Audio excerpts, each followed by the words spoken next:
Hi everyone, this is Xiaoying. First, I would like to thank the organizing committee for the opportunity to speak today. So during my presentation, I'm going to share with you a systems pharmacology model my previous Pfizer colleagues and myself developed to help us tackle the challenges from immunogenicity prediction. Predicting immunogenicity could be challenging because of the complex underlying biology. We understand that there could be multiple risk factors for immunogenicity development, such as drug-related, treatment-related, patient-related, or assay-related factors. So those factors could all impact the immunogenicity outcome. And once an unwanted immune response is developed in patient, it could be associated with significant clinical consequences. For example, the developed ADA or NAB could impact the PK, PD, and the efficacy in patients. In addition, there could be safety implications.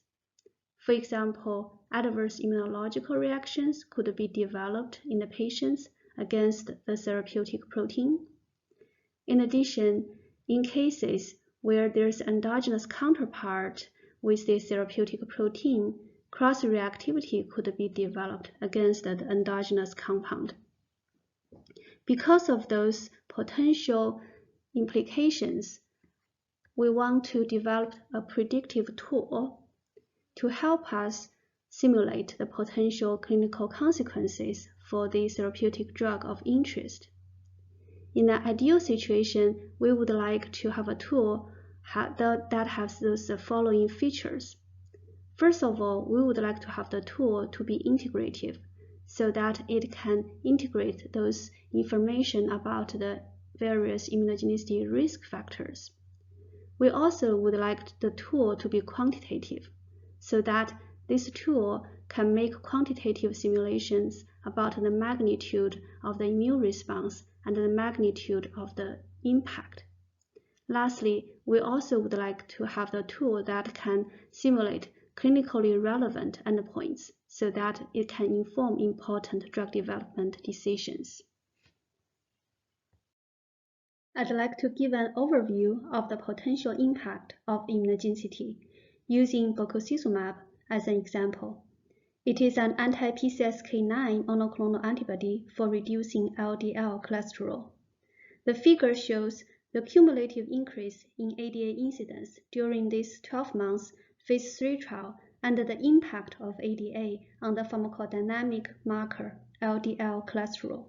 Notably, only 15% of the subjects had a significant loss of PD at 12 months. As highlighted in the red box, from an immunogenicity prediction perspective, it is notable that after the length of a phase 1 or phase 2A trial, no significant impact of ADA were observed.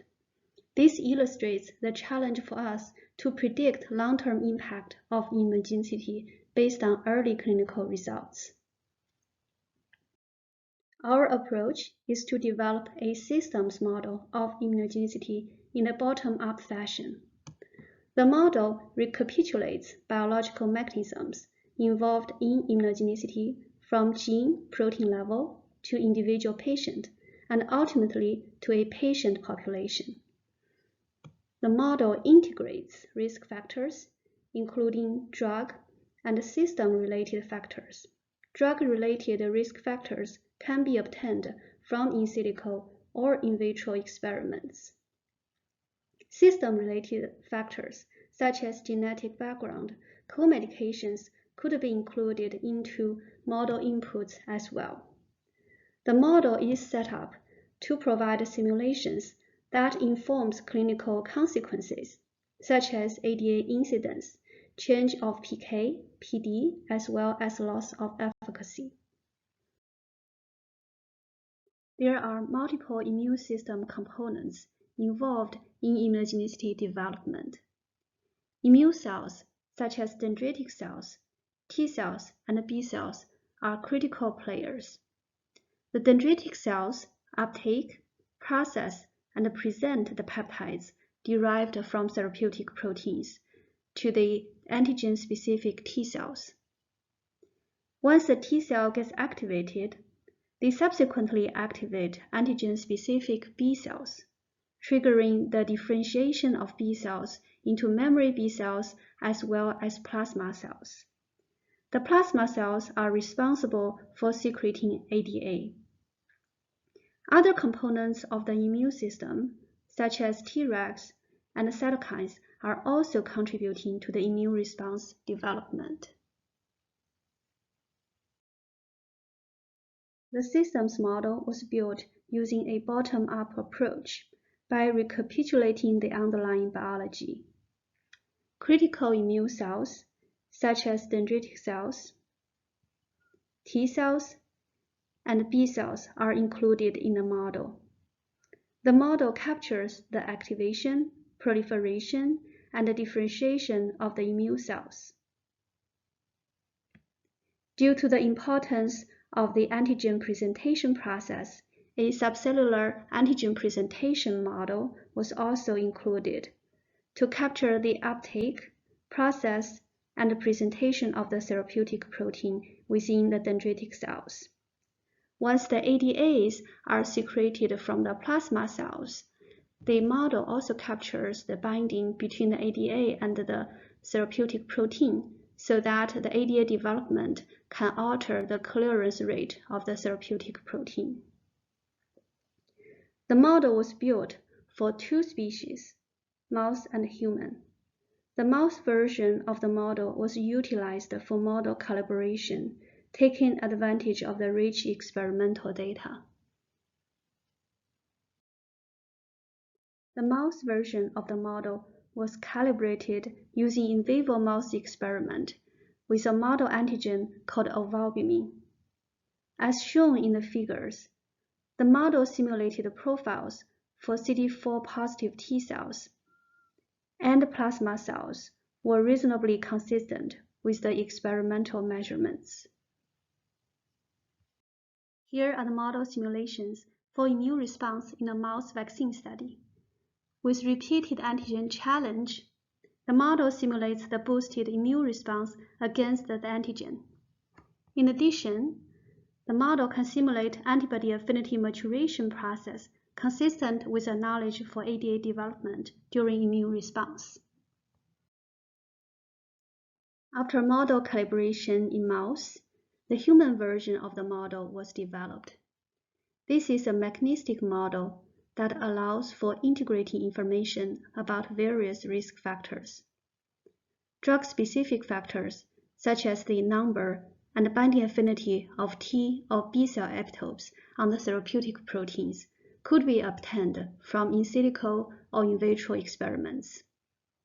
Patient-specific factors, such as the MHC2 allele genotype, naive T and B cell numbers, could be obtained from the database or from in vitro experiments. The model was built in a way that it can integrate various risk factors as model inputs. And the model can provide simulations that are clinically relevant, such as ADA incidence, change of PK/PD, and the loss of efficacy.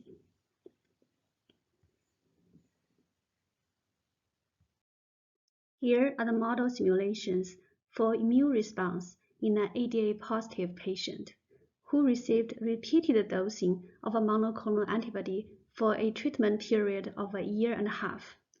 As shown in the figures, the model simulates immune cell kinetics, including the activation, proliferation, and differentiation of dendritic cells, T cells, and B cells. The model also simulates PK and ADA profiles. With repeated dosing, ADA concentrations increase, accompanied by the decreasing in drug concentration due to accelerated drug clearance induced by ADA. The model also simulates antigen presenting process.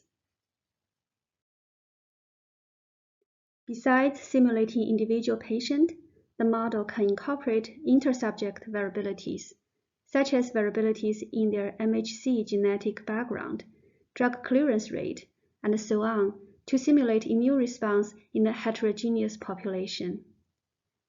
As illustrated in the top figure, ADA concentrations at the end of a virtual clinical trial in 1,000 subjects were simulated. You can see the ADA concentrations could vary significantly. When the patients are stratified by the number of T-cell epitope MHC binding pairs, the patients who can form binding pairs, meaning that their dendritic cells can effectively bind and present the T-cell epitopes, developed higher concentrations of ADA. The model simulation also suggests ADA development can impact drug exposure, as patients who had higher ADA concentrations exhibited lower drug concentrations. Another clinically relevant endpoint for immunogenicity is the ADA incidence. First, the model can simulate the ADA concentration time course.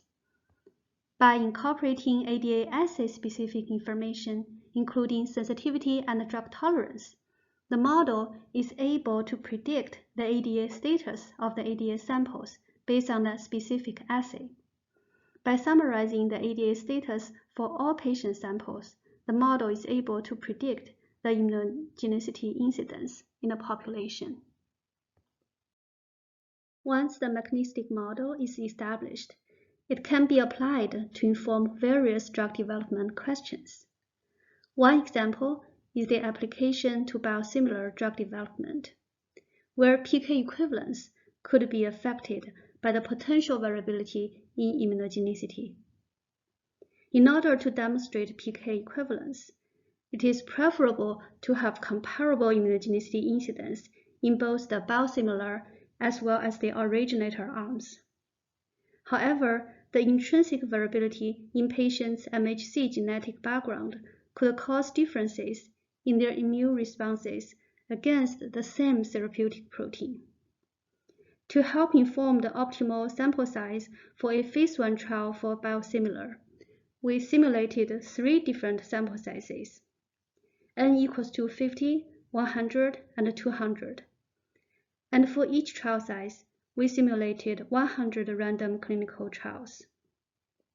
The patients in the clinical trials have MHC genetic background that are randomly assigned based on a predefined distribution.